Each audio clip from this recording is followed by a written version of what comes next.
BI is not only used by companies to help generate more revenue, it can also help save money by making businesses more efficient. In this video, I'm going to talk about a project I worked on where one simple scorecard helped save this one company over $2 million a year. Let me tell you how.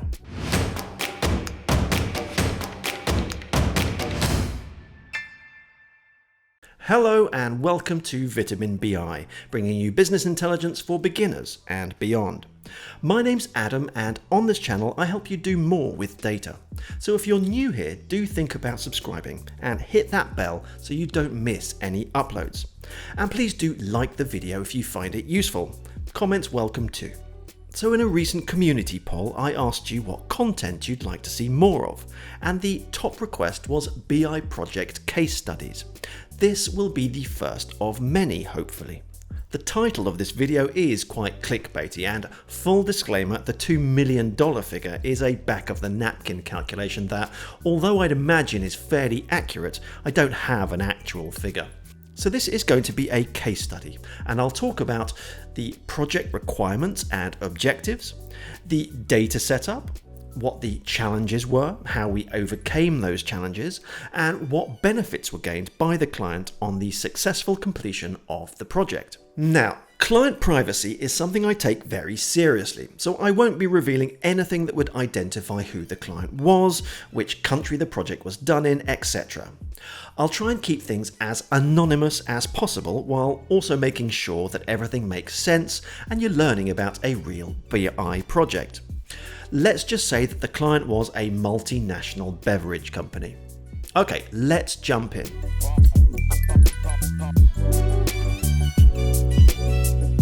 So the client's objectives centered around making life easier for the around 600 members of their B2B sales force in the field, who were working with retail outlets like grocery stores, supermarkets, and the like. They wanted to produce a dashboard, well, more of a scorecard really, that could easily be accessed by each member of the sales force in the field and show them the metrics and stats for each of the retail outlets that they were in charge of.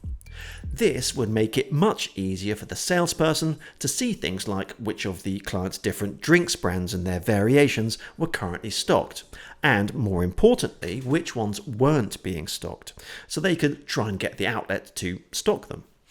Also, they could see what kinds of coolers and fridges they had in store, how much shelf space was available, and how much of that shelf space was taken up with their brands.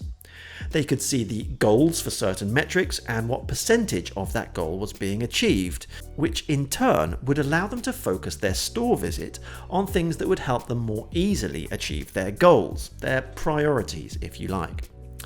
All of this would be available by simply clicking on a link on the retail outlets page on the client's CRM, which would open up a dashboard on the salesperson's tablet. The overall idea was not only to make the sales force's job easier, but also save them a lot of time that they would normally have spent searching for different pieces of information and data in different places before setting out to visit each outlet.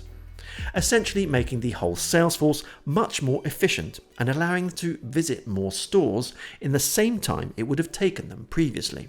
So the dashboard required figures that showed the current state, the current objective, the yearly objective, and the percent of yearly objective achieved for 7 different KPIs. There would also be a list of missing brands and their variations. In terms of interactivity, there would just be a couple of simple data filters that would allow the user to look at other retail outlets in their list directly from the dashboard rather than having to go back to the CRM and search for it there. So nothing complicated at all. In fact, as I explained in my previous video that I'll put a link to in the description, the building of the scorecard dashboard only took me about an hour to put together. The layout was simple, they wanted something that looked nice and professional but weren't demanding when it came to the design. And there were no complicated calculations to be done in the BI tool because they'd already been done when building the data sources.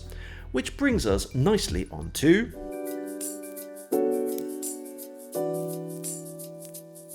Now, the data setup is where things got complicated. The data for each of the 7 different sets of KPIs lived in separate databases that belonged to different departments. The data could only be accessed when express authorization was given to the user, and only on the company's intranet or VPN, so essentially nothing really open to the outside that could be connected to via a cloud-based BI tool like the one they'd chosen. At the time, in order to create certain calculations, aggregated data was being exported from separate sources and combined in Excel, where the calculations were done manually using formulas. The client had to weigh up the risk of any potential data leaks or hacks versus the savings, both in terms of time and money. Our job was to figure out the best way to have the least amount of data exposed and out in the open as possible. Even though the BI tool already had bank-level data security, there are simply no ironclad guarantees that leaks won't happen, either technically or down to human error, which, by the way, is by far the most common way that leaks occur. So how did we overcome these issues of data security? Well, firstly, we knew we needed help from a third-party tool that would fit seamlessly with the cloud BI tool that was hosting the dashboards. This tool would need to act as an ETL that would receive the data exports from the different databases before loading them into a data warehouse that would then be connected to by the BI tool. Only the data necessary for calculating the KPIs was to be exported automatically from the different databases. Each weekly export would delete and replace the previous one. All the different datasets were actually sent separately as attachments via automated email to an address that was set up specifically for the task. These attachments were then picked up by the ETL, and all the necessary transformations, joins, and calculations were applied. The fact these calculations were done beforehand rather than in the BI tool was also a decision made for security reasons, as it meant that the full exported data wasn't accessible via the BI tool. So if someone got their hands on one of the Salesforce's tablets, they wouldn't be able to access the full data, just the aggregator needed for the KPIs for that particular salesperson's list of stores.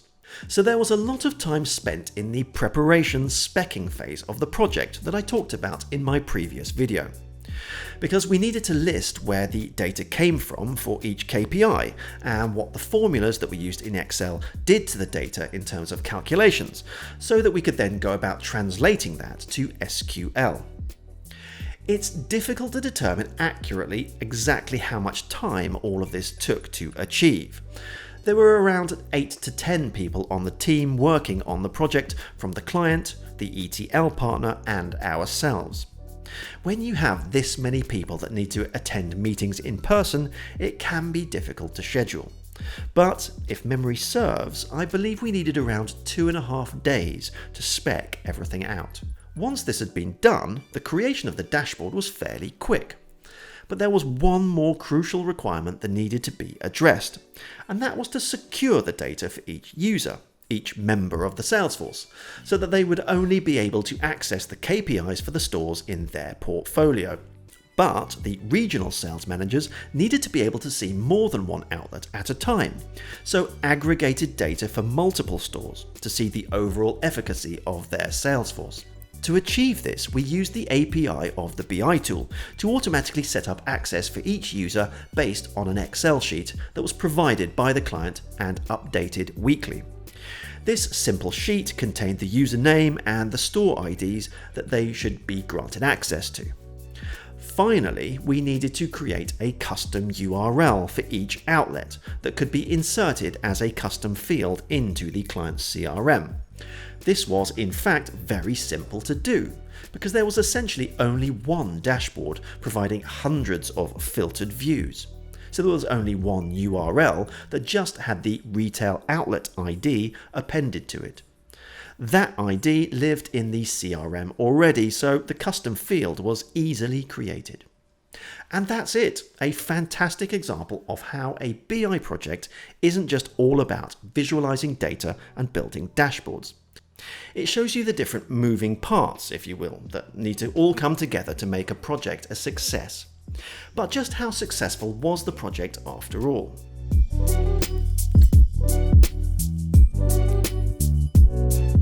So this was a while back, and I don't think we ever received feedback about exactly how successful the project was, only that it was being used and it was working great. But let's do some quick back-of-the-napkin or beer mat calculations to give you an idea of just how beneficial this project was to the client. Let's say that the dashboard we produced saved each salesperson on average 2 hours of work every week, and that's probably a conservative estimate. With a sales force of 600, that makes 1,200 hours saved every week. Times that by 50 and you're looking at 60,000 hours of time saved per year. That's the equivalent of 7,500 8-hour workdays per year. Now, I don't know how much the average salesperson cost the client for an 8-hour day, but let's say for argument's sake that it cost the company $300. 300 times 7,500 makes a total of $2.25 million per year in savings. Personally, I don't think you can really quantify it in those terms, but it does show you the power of BI, just one small dashboard having a huge impact. I hope you enjoyed this first case study. I thought it was a good one to start with. If you've got any questions or comments, please do let me know below. Don't forget to like and subscribe, and I look forward to seeing you for another video soon. Until then, stay BI curious.